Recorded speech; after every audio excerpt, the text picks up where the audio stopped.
Anne Romanoff. Que c'était beau, l'investiture d'Emmanuel Macron. C'était beau comme dans un film.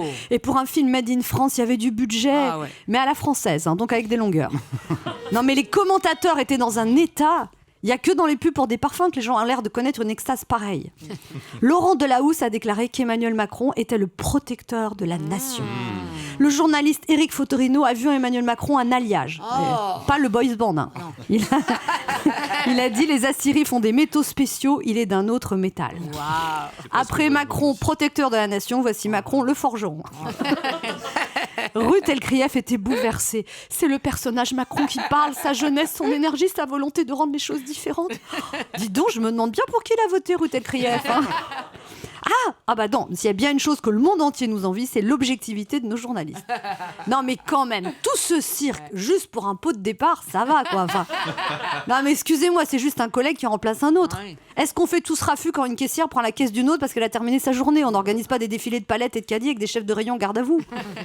François Hollande attendait Macron sur le perron, il avait l'air ému. Je ne sais pas s'il était ému à l'idée qu'on allait enfin lui foutre la paix, ou alors s'il était au bord des larmes, parce qu'il réalisait qu'il quittait un 150 pièces super bien placé au cœur de Paris pour aménager dans un pavillon de plein pied à Tulle. Non, il devait parler avec Hollande 20 minutes et au final, ça a duré 1h07. Il paraît qu'Hollande n'a même pas eu le temps de lui dire toutes les erreurs à ne pas répéter, il lui aurait fallu au moins 5 ans. En partant, j'ai même cru qu'Hollande allait rouler une galoche à Macron en disant « Merci de prendre ma place, j'en pouvais plus ». Sinon, hier, ils ont tellement chanté la Marseillaise toute la journée qu'à force de voir le nouveau président à la télé, je chantais « Macron, Macron, 1500 ». Voilà, ça va aller. Hier, les journalistes ont posé aussi des questions fondamentales. Dans quelle voiture le nouveau président allait arriver ? Alliant modernité et tradition républicaine, Emmanuel Macron est arrivé à bord d'une D7 Crossback de couleur bleu encre. La DS Crossback, c'est le véhicule idéal pour les chefs d'État qui veulent être jeunes mais pas trop. Parfois soumise à condition.